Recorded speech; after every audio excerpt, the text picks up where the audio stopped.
کچھ اور سوال و جواب کے بعد بہمن جزویہ کو یقین ہو گیا کہ یہ آدمی غلط خبر نہیں لایا۔ بہمن کو معلوم تھا کہ دومت الجندل کتنی دور ہے اور وہاں تک پہنچنے اور واپس آنے میں کتنا وقت لگتا ہے۔ تم واپس چلے جاؤ، بہمن جزویہ نے اس آدمی سے کہا، اور شمشیر بن قیس سے کہنا کہ اتنا بڑا انعام تمہارے نام لکھ دیا گیا ہے جسے تم تصور میں بھی نہیں لا سکتے۔ ایک آدمی تمہارے پاس تاجر کے روپ میں آئے گا، اس کے ساتھ تمہاری بات ہوگی، وہ تمہارا سائل ہوگا۔ ہم بہت جلد حملے کے لیے آ رہے ہیں، اندر سے دروازے کھولنا تمہارا کام ہوگا۔ کیا ہو گیا ہے محترم باپ؟ بہمن کی بیٹی نے عین التمر کے سوار کے جانے کے بعد بہمن سے پوچھا۔ مسلمان کہاں چلے گئے ہیں؟ اوہ میری پیاری بیٹی، بہمن نے بیٹی کو فرت مسرت سے گلے لگا لیا اور پرجوش اور پرعزم آواز میں بولا، مسلمان وہیں چلے گئے ہیں جہاں سے آئے تھے۔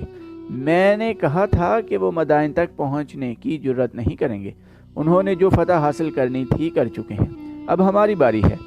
اب میں اپنی بیٹی کو مسلمانوں کی لاشیں دکھاؤں گا۔ کب؟ بیٹی نے بچوں کے سے اشتیاق سے پوچھا۔ مجھے خالد رضی اللہ عنہ کی لاش دکھانا محترم باپ۔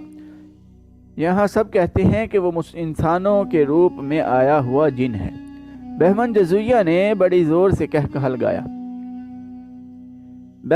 بہمن جزویہ کا یہ فاتحانہ اور تنزیہ کہا پہلے کسرا کے محلات میں پہنچا، وہاں سے سالاروں تک گیا، پھر مدائن کی ہزیمت خوردہ فوج نے سنا اور پھر یہ احکام اور ہدایات کی صورت اختیار کر گیا۔ بہمن جزیہ کی بیٹی نے اپنی تمام سہیلیوں کو اور شاہی محل کی عورتوں کو اور جس کے ساتھ بھی اس نے بات کی یہ الفاظ کہے، میں تمہیں خالد رضی اللہ عنہ کی لاش دکھاؤں گی۔ خالد رضی اللہ عنہ کی لاش؟ تقریباً ہر لڑکی اور ہر عورت کا رد عمل یہی تھا۔ کہتے ہیں خالد رضی اللہ عنہ کو کوئی نہیں مار سکتا، وہ انسان نہیں، اسے دیکھ کر فوجیں بھاگ جاتی ہیں۔ شاہی استبل میں جہاں شاہی خاندان اور سالاروں کے گھوڑے ہوتے تھے، گہما گہمی بڑھ گئی تھی۔ سائسوں کو حکم ملا تھا کہ گھوڑے میں ذرا سا بھی کوئی نقص یا کمزوری دیکھیں تو اسے ٹھیک کریں یا اسے الگ کر دیں۔ بہمن جزویہ کی بیٹی اس طرح ہر طرف بھدکتی پھر رہی تھی جس طرح عید کا چاند دیکھ کر نئے کپڑوں کی خوشی ہوتی ہے۔ میرے گھوڑے کا بہت سارا خیال رکھنا، اس نے اپنے خاندان کے سائس سے کہا۔ ایک ادھیڑ عمر سائس جو 3-4 مہینے پہلے اس استبل میں آیا تھا، دوڑ آیا اور لڑکی سے پوچھا کہ اپنی فوج کہیں جا رہی ہے یا مدینہ کے لشکر کے حملے کا خطرہ ہے۔ سب کس چیز کی خوشی میں ناچتے کودتے ہیں۔ وہ استبل میں گئی، وہاں اس کے باپ کے گھوڑے کے ساتھ اس کا اپنا گھوڑا بھی تھا جو باپ نے اسے تحفے کے طور پر دیا تھا۔ اب تم مدینہ والوں کی لاشیں دیکھو گے، لڑکی نے کہا۔ باقی گھوڑوں کے سائس بھی اس کے ارد گرد اکٹھے ہو گئے تھے، وہ بھی تازہ خبر سننا چاہتے تھے۔ لڑکی نے انہیں بتایا کہ خالد رضی اللہ عنہ تھوڑی سی فوج پیچھے چھوڑ کر زیادہ تر فوج اپنے ساتھ لے گیا ہے اور وہ عراق سے دور نکل گیا ہے۔ یہ تمام علاقہ جو خالد رضی اللہ عنہ نے فارس والوں سے چھینا تھا عراق تھا۔ لڑکی نے سائسوں کو بتایا کہ اب اپنی فوج پہلے عین التمر پر پھر دوسرے شہروں پر حملہ کر کے انہیں دوبارہ اپنے قبضے میں لے لے گی۔ اگر خالد رضی اللہ عنہ واپس آیا تو اسے اپنی شکست اور موت کے سوا کچھ نہیں ملے گا۔ کیا اسے زندہ پکڑا جائے گا؟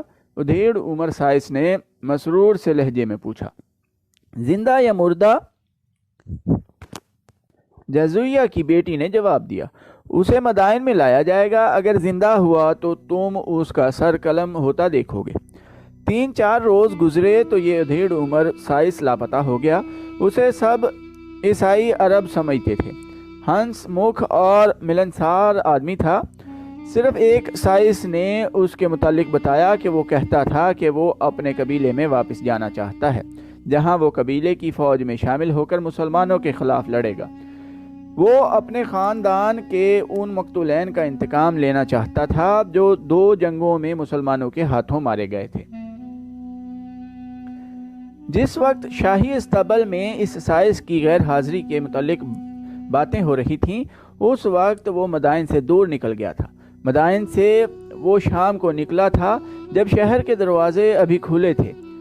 اس کے پاس اپنا گھوڑا تھا، کسی کو بھی معلوم نہیں تھا کہ وہ عیسائی نہیں مسلمان تھا اور وہ اسی علاقے کا رہنے والا تھا جس پر ایران کے آتش پرستوں کا قبضہ رہا تھا۔ وہ مسنا بن حارثہ کا چھاپا مار جاسوس تھا۔ اس نے مدائن میں جا کر شاہی استبل کی نوکری حاصل کر لی تھی۔ بہمن جزویہ کی بیٹی سے اس نے عراق سے خالد رضی اللہ عنہ اور ان کے لشکر کی روانگی اور مدائن کے سالاروں کے عزائم کی تفصیل سنی تو وہ اسی شام مدائن سے نکل آیا۔ یہ اطلاع بہت قیمتی تھی۔ سورج نے غروب ہو کر جب اس کے اور مدائن کے شہر پناہ کے درمیان سیاہ پردہ ڈال دیا تو اس مسلمان جاسوس نے گھوڑے کو ایڑ لگا دی۔ اس کی منزل انبار تھی جہاں تک وہ اڑ کر پہنچنے کی کوشش میں تھا۔ جہاں گھوڑا تھکتا محسوس ہوتا وہ اس کی رفتار کم کر دیتا۔ صرف ایک جگہ اس نے گھوڑے کو پانی پلایا۔ اگلے روز کا سورج افق سے اٹھ آیا تھا جب وہ انبار میں داخل ہوا اور کچھ دیر بعد وہ سالار زبرقان بن بدر کے پاس بیٹھا ہوا تھا۔ وہ ہانپ رہا تھا۔ اس نے ہانپتے ہوئے سنایا کہ مدائن میں کیا ہو رہا ہے۔ میں اسی روز آ جاتا جس روز مجھے بہمن جزویہ کی بیٹی سے یہ خبر ملی تھی۔ اس نے سالار زبرقان سے کہا، لیکن میں وہاں 3 دن یہ دیکھنے کے لیے رکا رہا کہ دشمن کیا تیاریاں کر رہا ہے اور سب سے پہلے کہاں حملہ کرے گا۔ اس جاسوس نے، جسے تاریخ نے ایک جاسوس لکھا ہے، مدینہ کی فوج کے سالار زبرقان بن بدر کو جو تفصیلی رپورٹ دی وہ تاریخ کا حصہ ہے اور تقریباً ہر مورخ نے بیان کیا ہے۔ خالد رضی اللہ عنہ جب عین التمر سے سالار ایاز بن غنم کی مدد کے لیے دومت الجندل کو روانہ ہوئے تو عین التمر سے ایک عیسائی عرب نے مدائن اطلاع بھیج دی کہ خالد رضی اللہ عنہ عراق سے چلے گئے ہیں۔ ان کی منزل دومت الجندل بتائی گئی۔ اس سے مدائن کے تجربہ کار سالار بہمن جزویہ نے یہ رائے قائم کی کہ مسلمان تاخت و تاراج اور لوٹ مار کرنے آئے تھے اور اپنے کچھ دستے برائے نام قبضہ برقرار رکھنے کے لیے پیچھے چھوڑ کر چلے گئے اور یہ دستے ذرا سے دباؤ سے بھاگ اٹھیں گے۔ اس زمانے میں اکثر یوں ہوتا تھا کہ کوئی بادشاہ بہت بڑی فوج تیار کر کے طوفان کی مانند یکے بعد دیگرے کئی ملکوں پر چڑھائی کرتا اور قتل عام اور لوٹ مار کرتا، اپنے پیچھے کھنڈر اور لاشوں کے انبار چھوڑ جاتا تھا۔ وہ کسی بھی ملک پر مستقل طور پر قبضہ نہیں کرتا تھا۔ مدائن کے محل میں خالد رضی اللہ عنہ کے کوچ کے متعلق یہی رائے قائم کی گئی، لیکن خالد رضی اللہ عنہ نے عراق میں فارس کے جو مقبوضہ شہر اور بڑے قلعے فتح کیے تھے وہاں وہ ایک سالار اور کچھ دستے چھوڑ گئے تھے۔ یہ صورتحال کسرا کے سالاروں کو کچھ پریشان کر رہی تھی۔ فوج کو مدائن سے نکالو اور حملے پر حملہ کرو، کسرا کے دربار سے حکم جاری ہوا۔ ہم تیار ہیں، شیرزاد نے کہا، جو حاکم سابات تھا اور انبار سے مسلمانوں سے شکست کھا کر بھاگا تھا۔ ہم بالکل تیار ہیں، مہران بن بہرام نے کہا، جو عین التمر سے بھگوڑا تھا۔ تو دوستو آج کی ایپیسوڈ ادھر ہی ختم کرتے ہیں۔ چینل کو سبسکرائب کرنا نہ بھولیے گا۔ ٹائم دینے کے لیے شکریہ۔ اللہ حافظ۔